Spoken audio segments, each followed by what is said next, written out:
Here is the confusing part. People buy a hardware wallet to protect their crypto, but the coins are not actually inside the device. So what is it protecting? And why does losing one tiny gadget not automatically mean losing everything? A hardware wallet is best understood as an offline signing device. Its main job is to keep your private keys away from your everyday phone or computer, then use those keys to approve transactions only when you physically confirm them. Your crypto lives on a blockchain, which is a shared record kept by many computers. Your wallet does not hold coins like a leather wallet holds cash. It holds the power to prove that you control certain blockchain addresses. Think of the blockchain address like a public mailbox slot. Anyone can send funds to it. The private key is the special key that lets you move funds out. If someone gets that private key, they can usually spend from that address. A normal software wallet stores or uses keys on a connected device. That can be convenient, but your phone or laptop also browses websites, installs apps, opens files, and talks to the internet all day. That makes it a bigger attack surface. A hardware wallet changes the shape of the problem. The computer can prepare a transaction, but the private key stays inside the hardware wallet. The device signs the transaction internally, then sends back only the signed approval. Some hardware wallets use USB, Bluetooth, NFC, QR codes, or memory cards. The important idea is not that every device is magically isolated from everything. The important idea is that the private key should not be exposed to the connected computer during normal use. When you set up a new wallet, it usually creates a secret inside the device. From that secret, it can derive many private keys and many public addresses. This is why one setup can manage many accounts without making you back up each address separately. That secret is usually backed up as a seed phrase, often a list of simple words. The words are not a password for the app. They are a human-readable backup for the wallet's master secret, which can recreate the keys if the device is lost or damaged. This is why the seed phrase matters so much. If your hardware wallet falls into a lake, but you still have the correct backup, you can restore access on a compatible wallet. If someone else gets the backup, they may not need your device at all. The PIN on a hardware wallet protects the physical device from casual use if it is stolen. It is not the same as the seed phrase. A PIN may stop someone holding the gadget, but the seed phrase can recreate the wallet somewhere else. Imagine you want to send crypto to a friend. Your wallet app builds a proposed transaction with a destination address, an amount, and a fee. At this stage, it is like an unsigned check. The network should not accept it yet. The app passes that proposed transaction to the hardware wallet. The device checks what it is being asked to sign and shows the details on its own screen. That separate screen matters because your computer screen could be tricked by malware or a fake website. If this kind of invisible crypto plumbing is useful, consider subscribing. The goal of this channel is to make wallets, networks, and DeFi feel less like magic and more like systems you can reason about before you use them. After reviewing the details, you press the button or use the device's confirmation method. That physical action tells the hardware wallet to sign.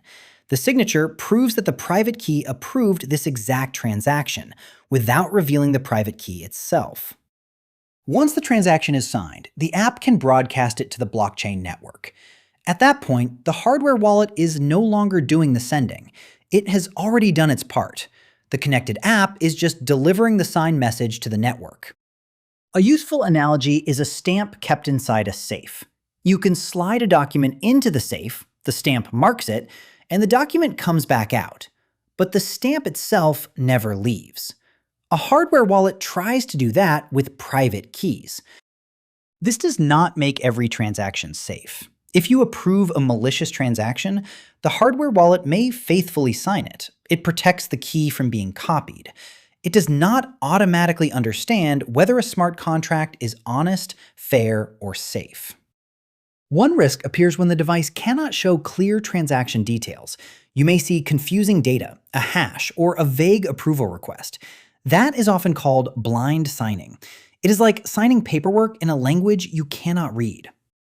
The safer habit is to treat the device screen as the final source of truth. Check the destination, amount, network, and type of action when the wallet can display them. If the device shows something different from the app, stop and investigate. A common attack is address replacement. Malware can change the address you paste on your computer. The app might look normal at first glance, but the transaction could point somewhere else. Confirming on the hardware wallet screen helps catch that before you sign. Receiving crypto works differently. You do not need the private key to receive funds. You can generate or display a public address. Then someone can send to it. But for strong safety, you may still verify the receiving address on the device screen. That extra check protects against a fake app showing you an attacker's address. If the address on the computer matches the address on the hardware wallet, you have more confidence that you are sending funds to an address controlled by your own seed. If the device is lost, stolen, or destroyed, the blockchain does not know or care. Your addresses still exist. Your balances still appear on the ledger. What matters is whether you still have the seed phrase, and whether any thief can unlock or extract the device.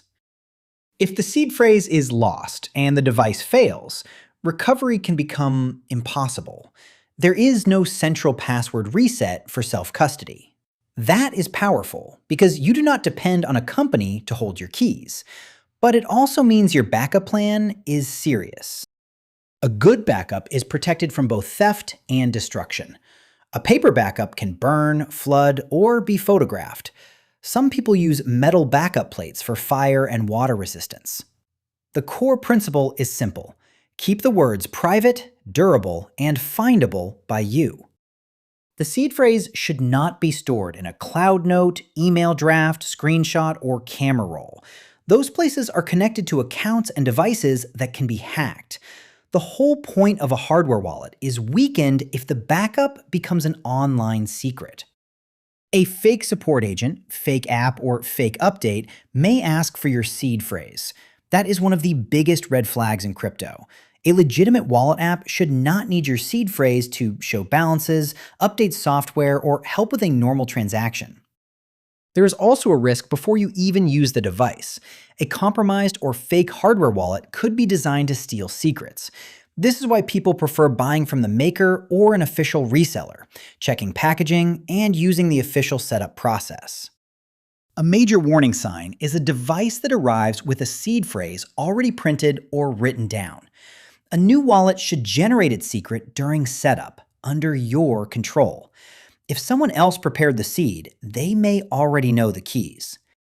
Hardware wallets also rely on firmware, which is the software running inside the device. Good designs try to verify that firmware is authentic before using it.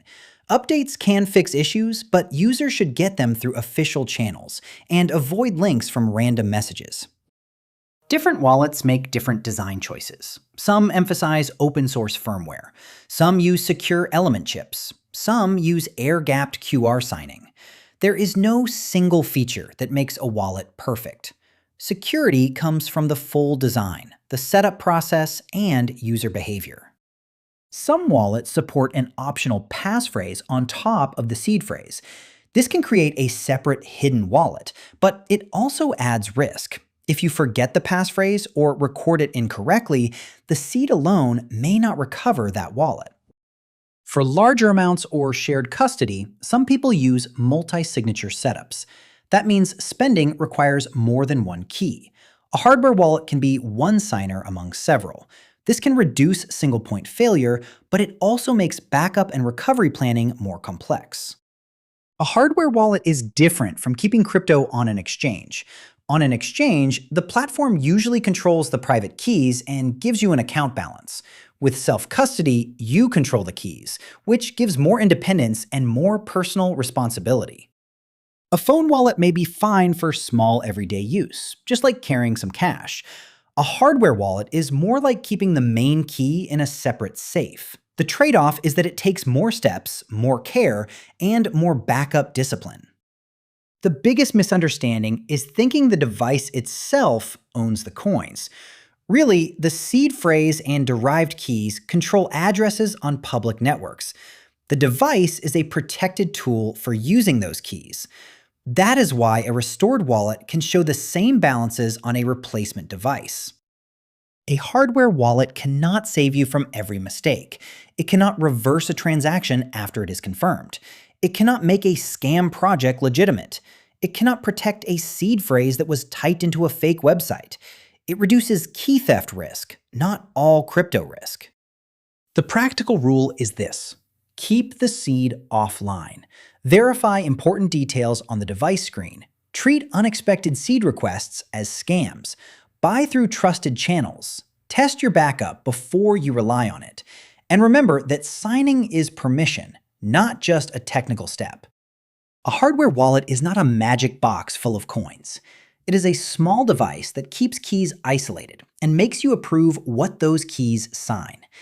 If you still have questions, drop them in the comments or suggest the next crypto security topic to explain.